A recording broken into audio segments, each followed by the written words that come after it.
As the Lancaster bombers of 617 Squadron set course for their targets in Germany, none of the airmen on board could have known they were flying into history and legend. Their action that night filled the world's newspapers with dramatic pictures and stories of the enormous damage inflicted on Hitler's industrial heartland. Overnight, the aircrew became celebrities.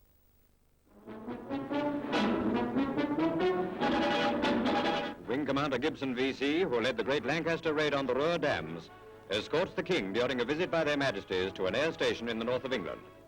The breaching of the dams was superbly executed and resulted in enormous damage and dislocation to Germany's war industry.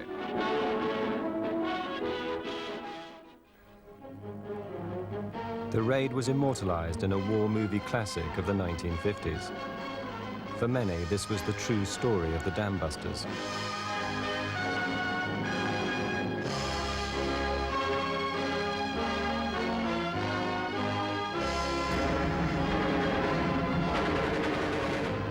It recreates what had indeed been a highly courageous low-level mission.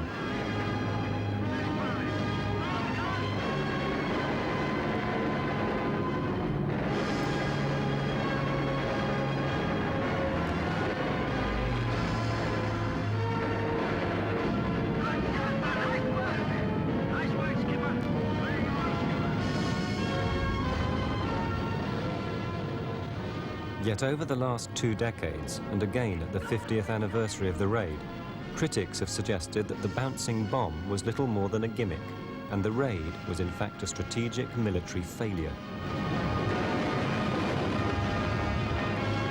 It's gone! Look!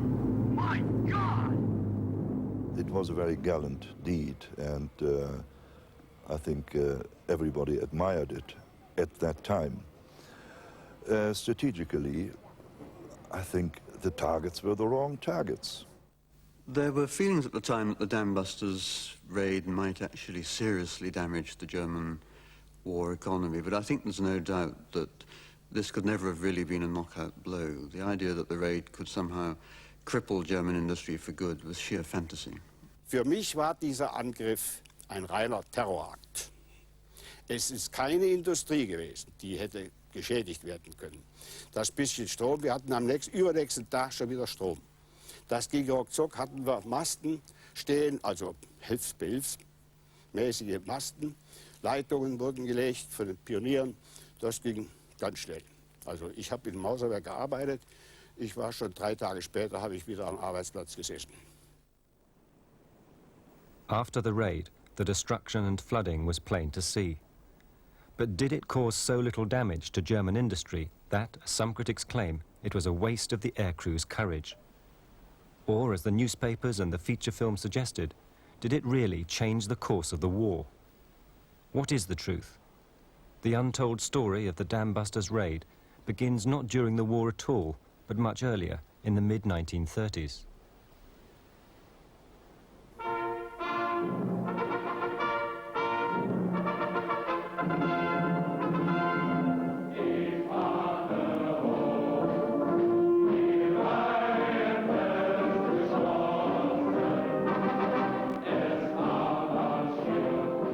By the mid-1930s, it was clear that there was going to be a war within the relatively near future, and the planners in London started to think of how they would wage that war, and central to their thinking was the use of the bomber.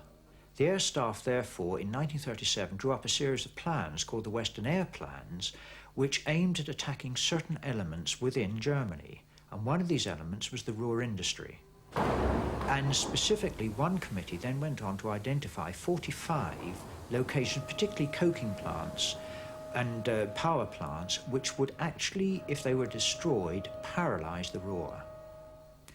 Another committee looked at this and said, well, no, you don't need to go for those 45 targets. What you actually need to go for are only 2, the Möhne and the Sorpe Dam. It was thought at the time that the Möhne and Sorpe reservoirs contained 75% of the water essential for the Ruhr industries. The planners predicted that if both these dams could be destroyed together, the flooding and loss of water supply would paralyze Hitler's war production. But could it be done? The Sorpe was made up of 2 huge sloping earth banks, one underwater, either side of a central concrete core. The Myrna was quite different. A vast stone wall, narrow, highly engineered, and immensely strong. Could the RAF possibly breach both these enormous dams in a single bombing raid? Nothing like it had ever been tried before. The problem was, of course, that what could they hit it with which would break a large structure like that? They had only effectively 500-pound general-purpose bombs, which were about as useless as bouncing peanuts off the structure. So therefore, their problem was they didn't have anything which was capable of breaking it. The RAF were also limited by their aircraft. The crews struggled with primitive navigational and bomb-aiming equipment. Slow, medium-sized bombers like the Wellington could carry 4,500 pounds weight of bombs. But scientists knew it would take a 30,000-pound bomb landing in the water within 100 feet of a dam to have a chance of destroying it. It seemed an impossible task. But in 1939, there was someone who thought he might have the answer. The gifted designer and engineer Barnes Wallis. He believed that destroying Germany's sources of energy, such as mines and dams, was the key to defeating the Nazis. So Wallis proposed a massive 10-ton bomb, which, when dropped from 40,000 feet, would penetrate the earth beneath a dam or any large structure. The shock waves of the explosion would shake the target to pieces. To carry his earthquake bomb, he also designed the huge 6-engine Victory bomber weighing over 50 tons. But to Wallis's frustration, both the aircraft and the bomb were rejected by the Air Ministry in 1941. The idea of an attack on the Ruhr dams, however, was not forgotten. Since 1940, construction engineers had been experimenting with miniature-scale models of dams like the Myrna. Then, early in 1942, almost by chance, they made an important discovery. If a bomb could be placed right up against a dam wall, then water pressure would amplify rather than buffer the explosion. With just 6,500 pounds of explosive, the dams would be breached, releasing the reservoirs of water beyond. This was exciting news. Just entering service, the new Lancaster bomber could easily carry a bomb that size. But could the RAF drop it from 15,000 feet to land within inches of the dam wall? Not according to the Butt report, a government study into the effectiveness of bombing raids. Flying at night, only 10% of bombers were dropping their loads within 5 miles of the target. In border regions, some bombs were even landing on the wrong country. There is little doubt that by 1941, Bomber Command was really on a knife edge. A lot of people were arguing that bombers should really have been used with the Army or they could be used with the Navy. A general feeling that the promise of bombing from the beginning of the war had simply not been fulfilled. And there was accumulated evidence from things like the Butt report that bombing was simply inaccurate, that all the claims that they were actually hitting the targets, the factories that they were setting out to hit, were largely bogus.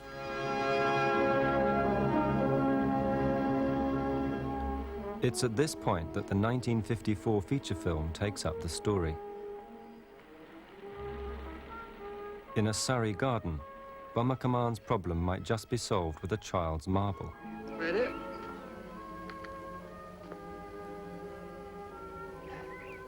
Stand by. 4, 3, 2, 1, fire. I'm sorry, it's no good. It's over there in that flower bed somewhere. My father was trying to discover whether balls would bounce off water. And why not start with marbles? And do it at home, or rather away from the office, so that nobody would laugh at you. He did this quite frequently. Watch it, Christopher. 4, 3, 2, 1, fire. Fire, that's good. Mark it, Mary. Barnes Wallis now needed to test his idea on a larger scale and managed to obtain the use of a testing tank at the National Physical Laboratory in Teddington. His theory was that a spherical bomb could be made to bounce across water. 3, 2, 1, fire. The crucial discovery, not by Wallace but a colleague, was that backspin would help the bomb skip over the water, jumping any defensive barriers. After hitting its target, backspin would draw the bomb against the dam wall as it sank, then exploded. But once again, the air staff were not convinced. I can sympathise with the top brass thinking, well, this is a crazy idea. And of course, at that time in the war, there were many, many crazy ideas being put forward by all sorts of scientists on all sorts of ideas. Most of them were tried and didn't work. This was one that eventually, by Wallace's own perseverance and sticking to the job and persuasive powers, went far enough to actually prove that it could have worked. Perhaps some of the others might have done if they'd had Wallace running them and not other inventors. Wallace tested the backspin theory by dropping wooden balls 4.5 feet in diameter from a Wellington bomber. At first they burst on impact, but once strengthened they could be seen to work. The Navy were keen to try bouncing the weapon against ships, but its value against dams was questioned. By now, Wallace was desperate to convince the Air Force.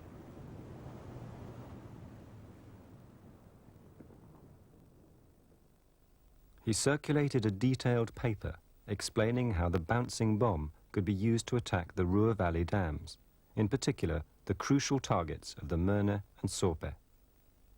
Wallace recognized that the two were very different. The Sorpe's sloping earth banks clearly made it the most difficult to breach.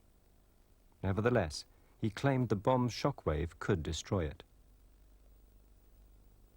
Wallace knew from the tests on models that his bomb was better suited to breaking dams like the Möhne, causing very serious flooding and great damage. Not everyone was convinced. Bomber Harris, the head of Bomber Command, described the bouncing bomb as tripe of the wildest description. There are so many ifs and buts that there is not the smallest chance of it working. Now, Harris had a large number of harebrained schemes put up to him. This was just another one.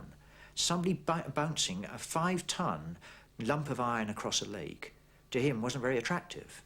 He thought it was lunacy. For Harris, I think the issue was not perhaps the question of how technically successful it might be, but whether it was really a waste of resources, given that the real target had to be Germany's industrial cities and the whole spread of factories and transportation targets which lay within them.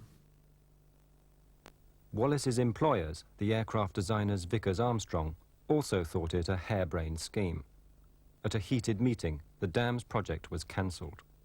One can never confront bureaucracy with calmness when it is thwarting what one knows is the right way to get something done. And remember, a war's urgent.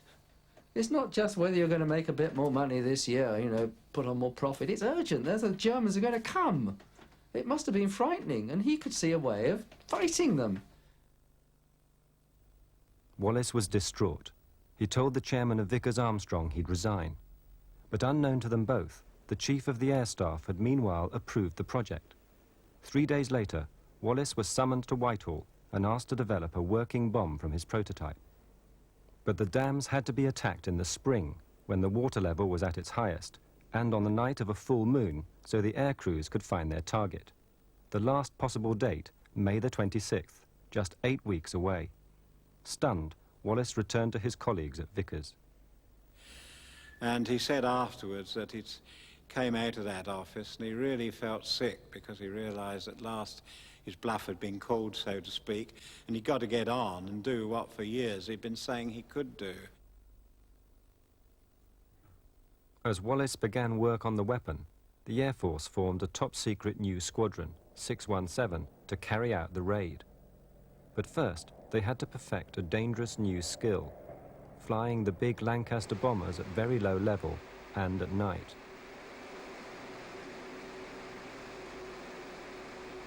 .617 would have to fly all the way to Germany at less than 200 feet. As they practiced intensively over British dams and reservoirs, the crews themselves still had no idea their mission would involve bouncing bombs at the two biggest dams on the Ruhr. The tests on models had proved that Wallace's bomb would work against walled dams like the Merne. But no tests had been done to prove it could break the earth bank structure of the Sorpe. Wallace had been confident his bomb could do it. In his paper, he'd cited the example of the similar Bradfield Dam near Sheffield, which collapsed after a small crack appeared in its core. Wallace was convinced his bomb would crack the core of the Sorpe, making it collapse in just the same way. It was vital he was right. That April, in a special report, the Ministry of Economic Warfare stressed it was essential to break both the Merne and the Sorpe at the same time. They insisted that destroying only the Merne would not necessarily devastate the Ruhr. By contrast, Wallace believed that even if they could only destroy the Merne, this would disrupt industry through a serious shortage of water. As his deadline approached, Wallace could only afford to think of one thing, making his theory a reality. He'd now designed the full-size bomb. A giant pair of calipers would hold it like a huge egg beneath the Lancaster till it was spun across the water. But would it work? When the mine hit the water for the first time, the straps gave way and the wood all flew off in various directions.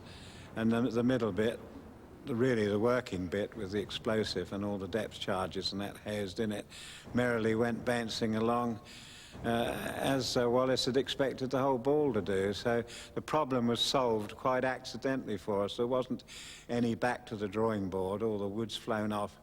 How can we hold it on? Because I don't suppose we'd have ever found the answer to that. Fortunately, nature did it for us. So tests continued with the new cylindrical bomb, codenamed Upkeep.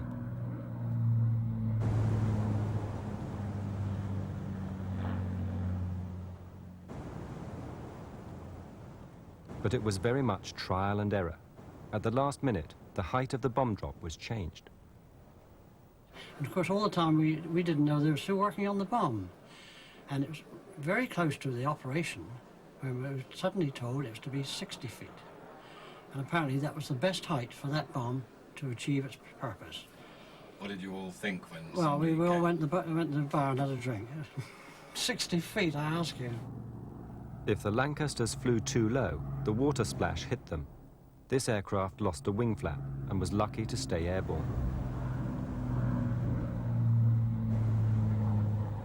Right up until the day of the raid, the crews were not told their target. So what did they think it might be? Gosh, almost anything and everything. I don't think anybody ever hit the nail on the head exactly what it was. We were the submarine pens, the turpits, any of the big capital ships. The air crews were right to identify the turpits as a possible target. With her huge armory, she was the most feared of Germany's battleships. The turpits was a target of the bouncing bomb, but not for 617 Squadron. The Lancaster crews couldn't have known that another top-secret squadron, 618, equipped with the lighter, faster Mosquito, had been formed just 11 days after 617. To gain the maximum element of surprise, the plan was that they would attack the turpits with this smaller bouncing bomb within days of the dam's raid.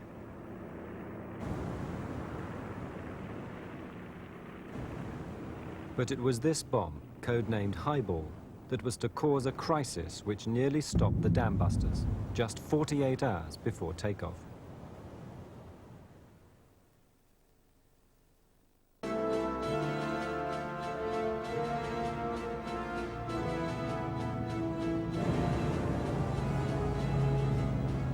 Just a few days before the night of the May full moon, 617 Squadron and their cylindrical Upkeep bombs were beginning to perform well, to the delight of Wallace and his team.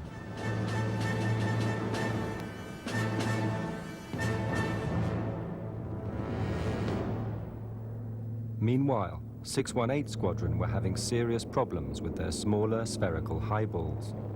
First, there were technical hitches with the release gear. Then it was discovered that when dropped in a sea swell, the bomb could suddenly veer off course.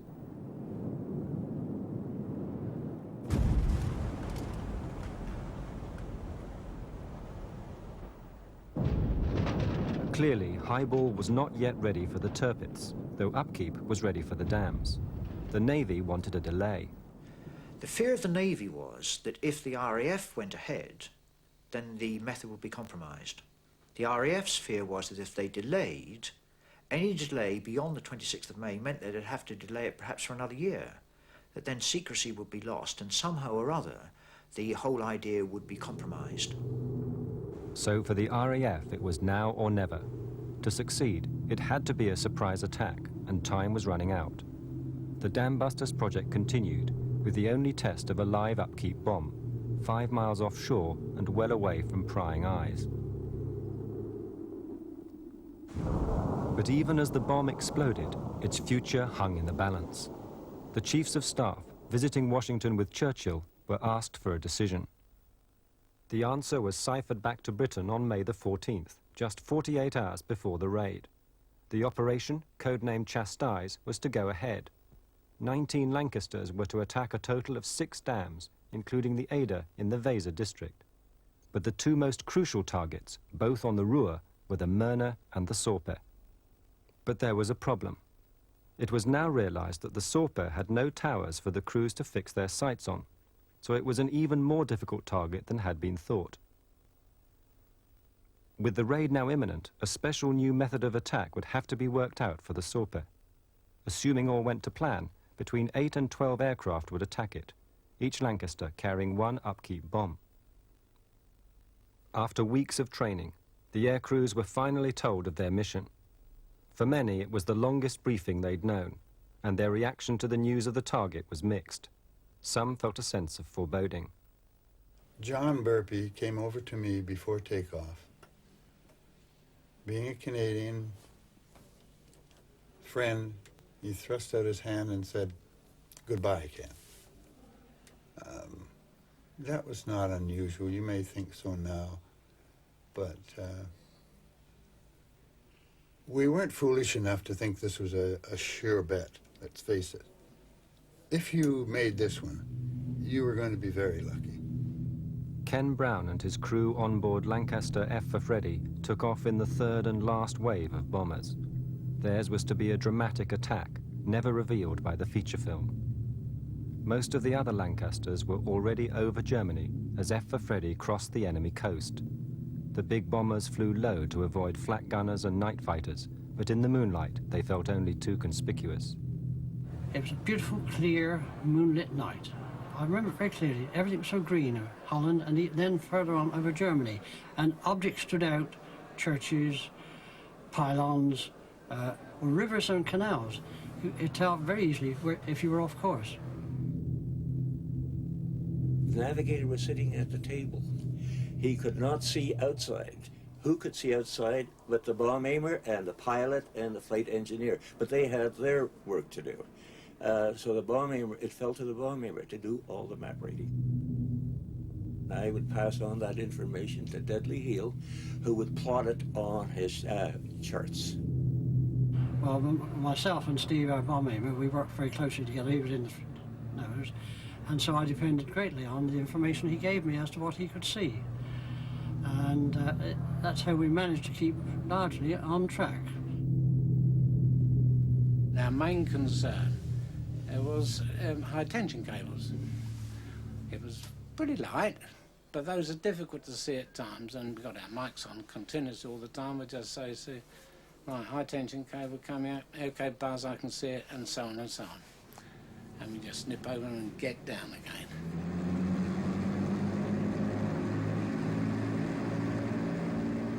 They twinkle in the moonlight.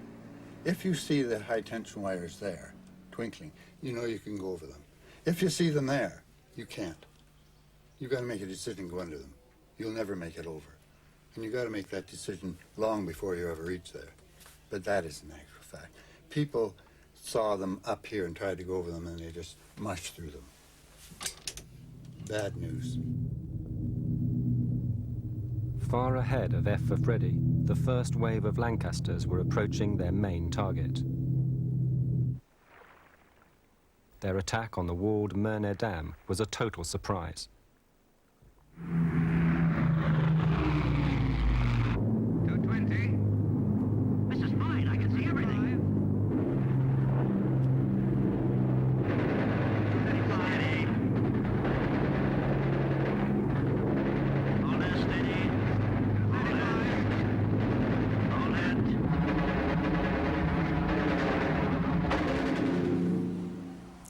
Es war in der ersten Zeit ganz ruhig. Man hörte kaum irgendetwas.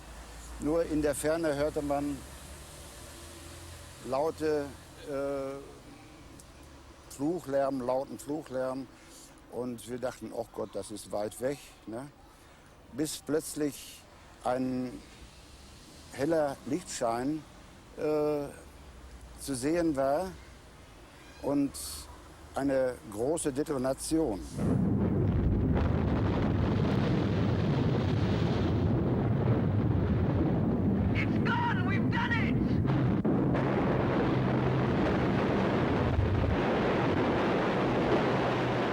Maar 40 locomotieve hinkamen zo.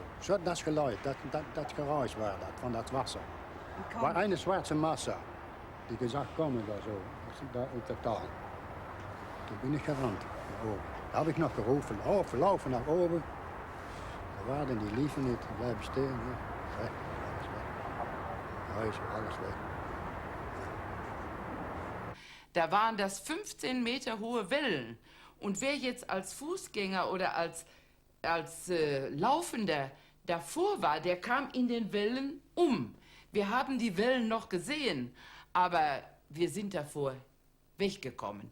Und, aber das war schrecklich. Diese Schreien, was auch ganz schlimm war, unterhalb des Wiedenberges, das ist an der Möhne gelegen, ein Berg, da standen Baracken, wo Zwangsarbeiterinnen, Russinnen wohnten und untergebracht waren.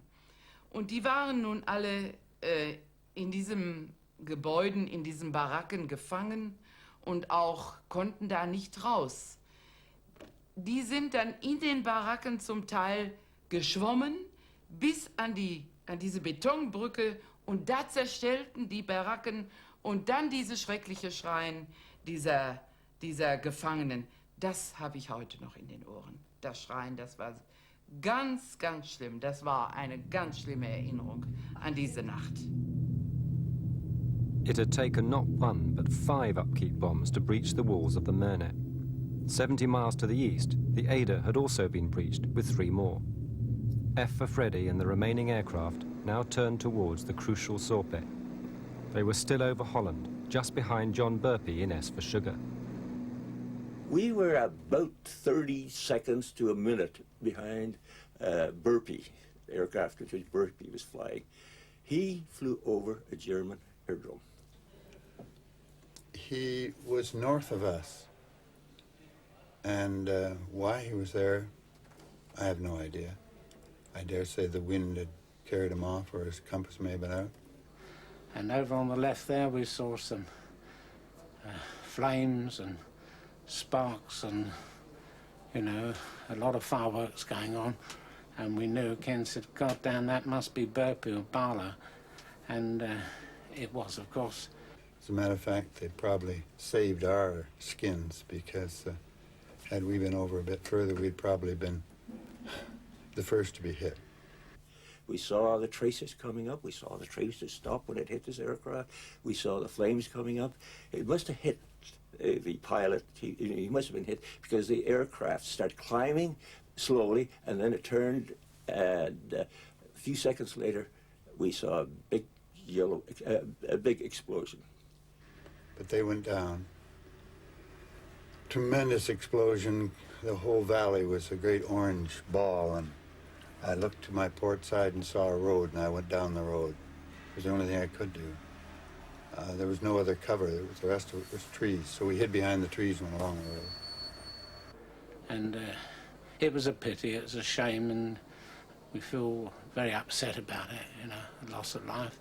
And in my opinion, because they weren't down low enough. 3 Lancasters were shot down before they even got to the Sorpe.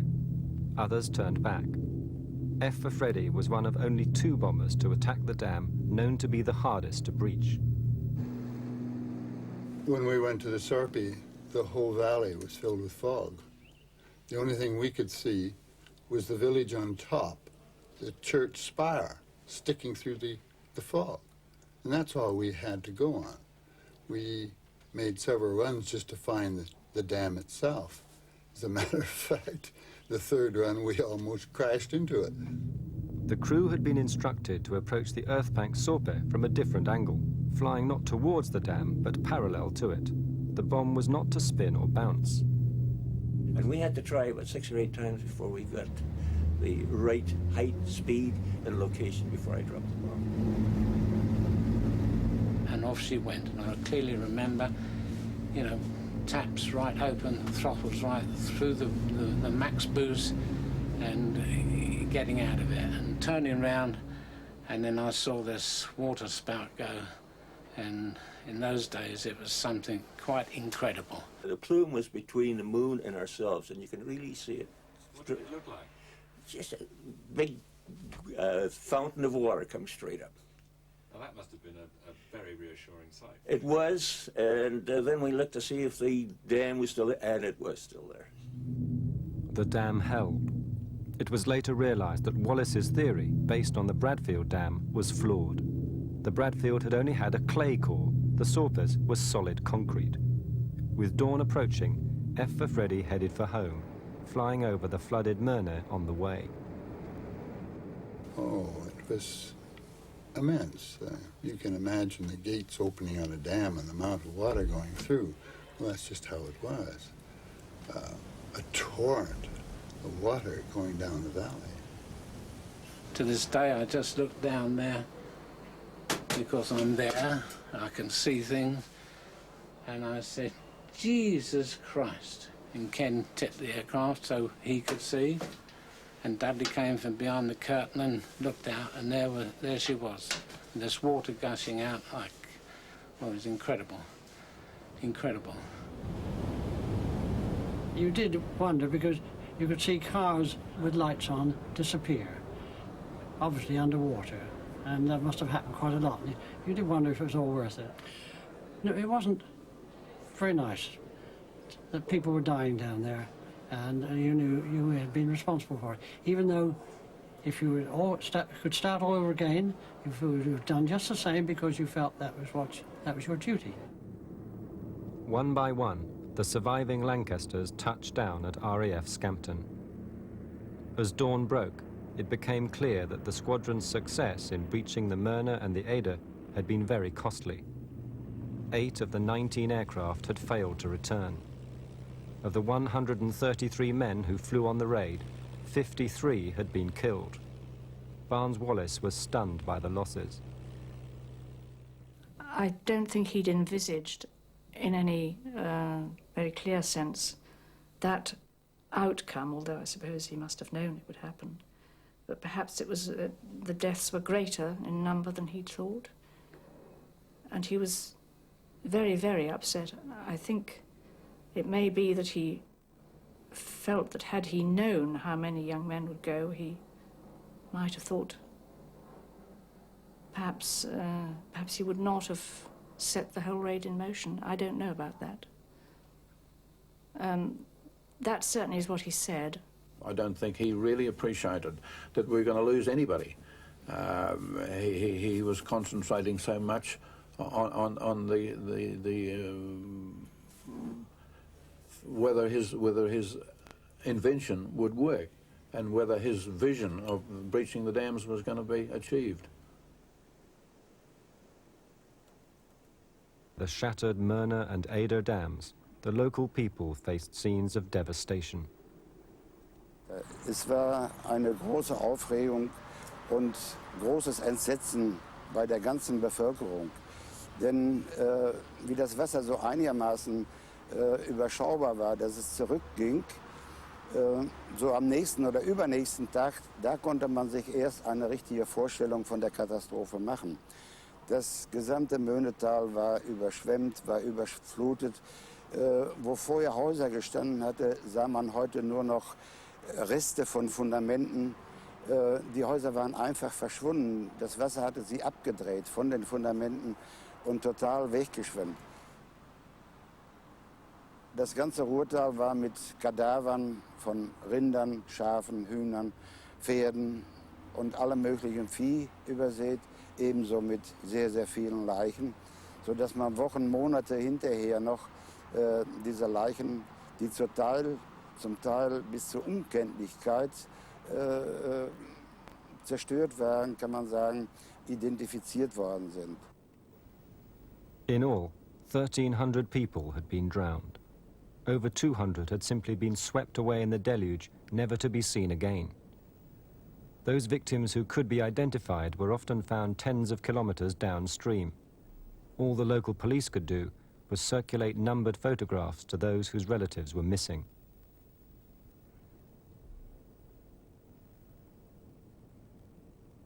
"700 of the dead were foreign workers and slave laborers from occupied countries such as Holland, France, and the Ukraine. They were buried in mass graves, whilst the German victims received elaborate funerals. The German media told of a British terror attack and even managed to claim the raid was inspired by the Jews.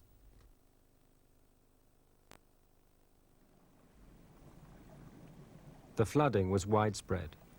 These scenes of the shattered remains of the village of Neheim have never been broadcast before. For 50 years, this unique footage has remained under lock and key.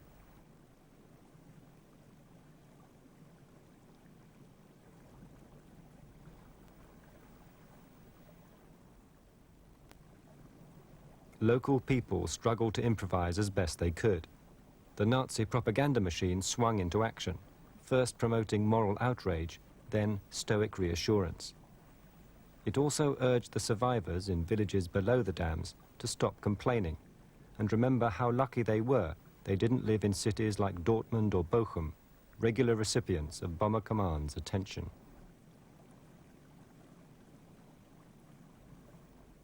Hitler reacted with fury, blaming the Luftwaffe for failing to stop the attacking bombers.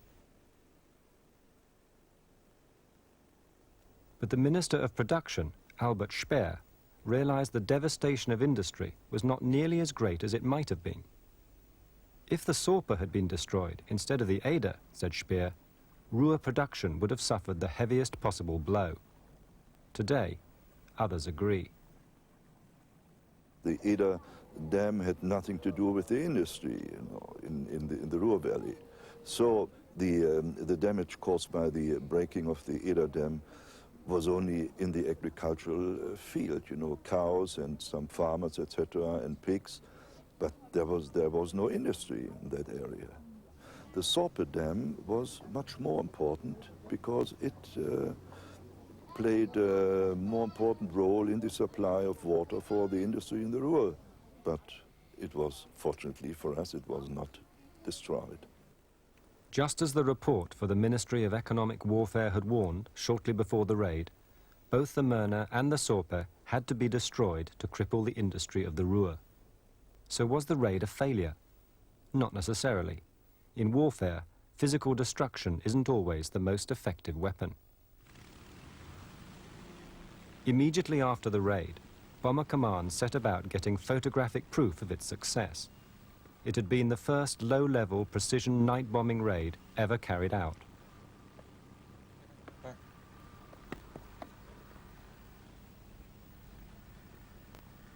A photo reconnaissance Spitfire took off and headed for the Ruhr. Its pilot was Jerry Frey.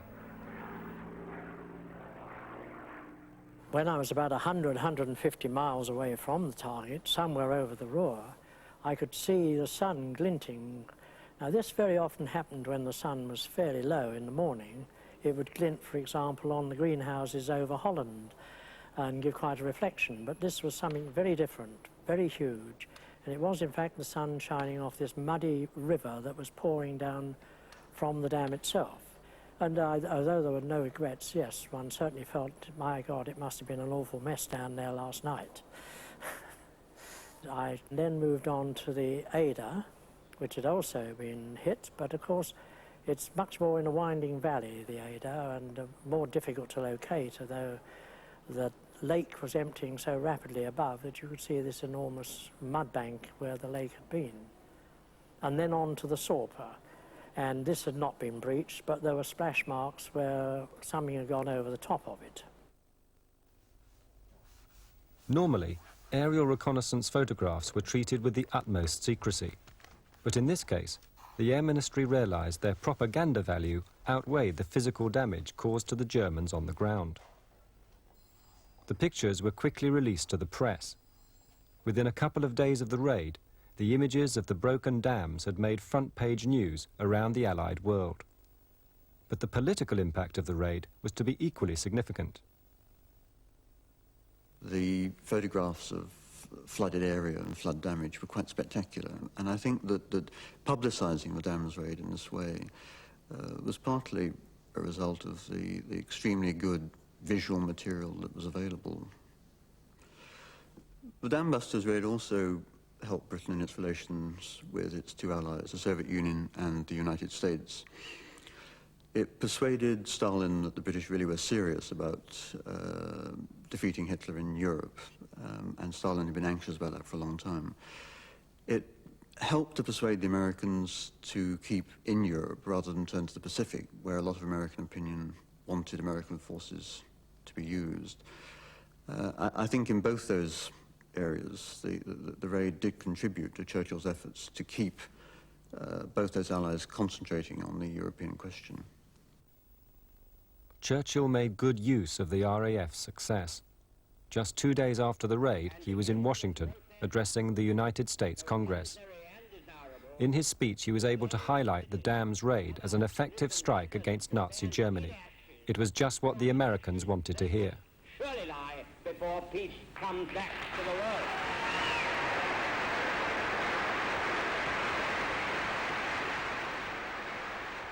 Back in Germany, Albert Speer was determined to rebuild the dams before the autumn rains to reduce the risk of water shortage. The task diverted huge resources.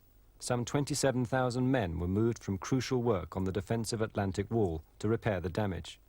10,000 frontline troops were ordered to guard all of Germany's vulnerable dams. The Nazis anticipated further dams attacks or even a raid on the reconstruction works. Oh yes, and it was especially Speer, the armament minister, who was afraid of this, and it would have been very easy to destroy the construction, but you didn't come back because you probably thought now the anti-aircraft guns are all installed here and you wouldn't be successful anymore the second time. By October 1943, the dams were rebuilt. Complex systems of mines and buoys were installed to block the path of any further bouncing bombs. This huge diversion of men and resources was seen by the British as one of the raid's major benefits. But did Bomber Harris, the Commander-in-Chief of Bomber Command, plan to do any further dam busting? Although the operation was technically a success, two dams were effectively breached, Harris remained hostile to the whole idea of dam busting. Two reasons, I think. First of all, because of the extraordinary toll on the crews. He said he simply couldn't send men out with a 50% chance of being killed or captured. You just cannot run a major air force on that sort of basis. Second, I think Harris was simply never persuaded that creating local flood damage really would inflict serious injury on the German war economy.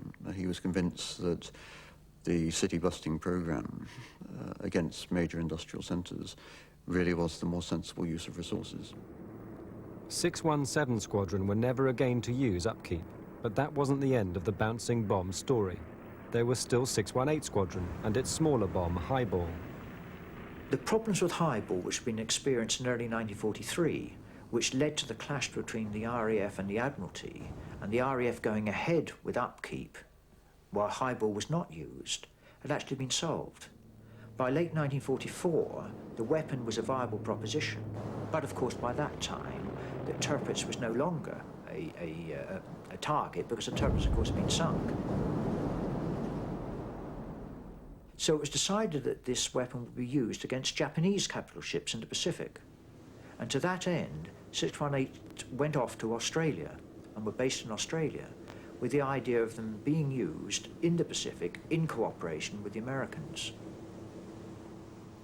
The Americans themselves had been very interested in highball and had themselves done some experiments on highball, which had failed.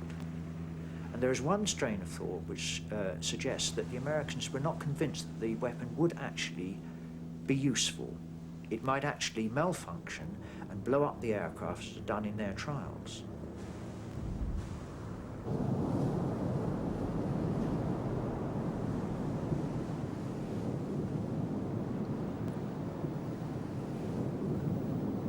Highball was never used in action, but even the Germans had a bouncing bomb.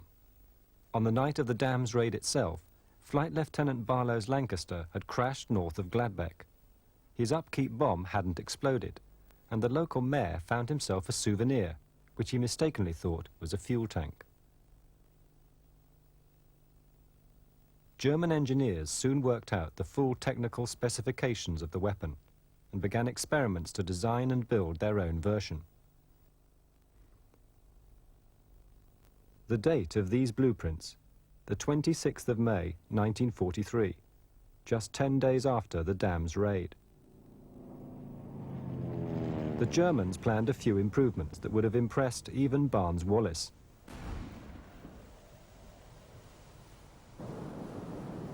Their rocket-powered bouncing bomb had a range of over 4 kilometers. It was codenamed Kurt. But ironically, many of the problems with highball were dogging Kurt at the same time. As these were being worked on, the war was moving into its final months. By that time, Hitler was anxious for his scientists to concentrate on projects like the V-2 rocket. In the end, Kurt was cancelled. Like the British highball, it was never used in anger.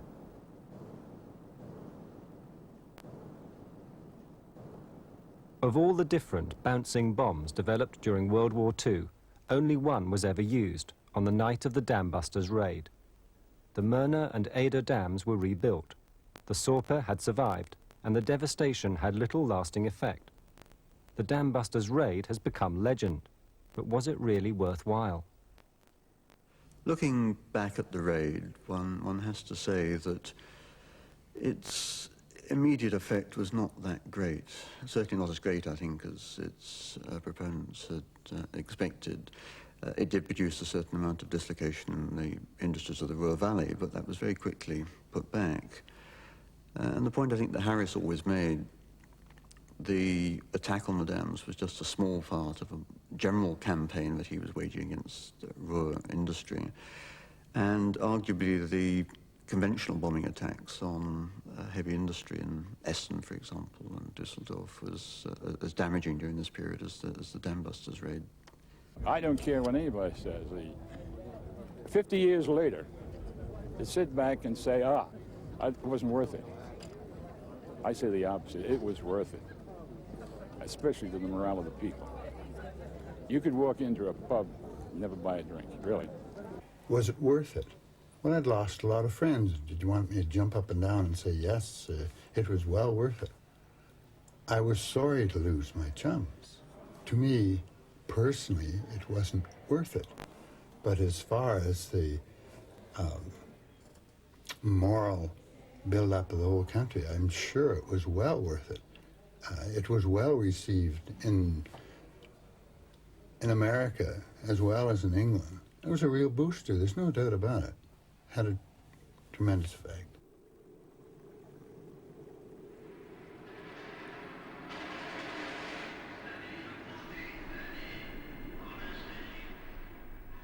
Basil Fenneran, flight engineer in the Lancaster bomber F for Freddy, which flew in the third wave of the attack against the Sorpe Dam, died shortly before the completion of this program in November 1993.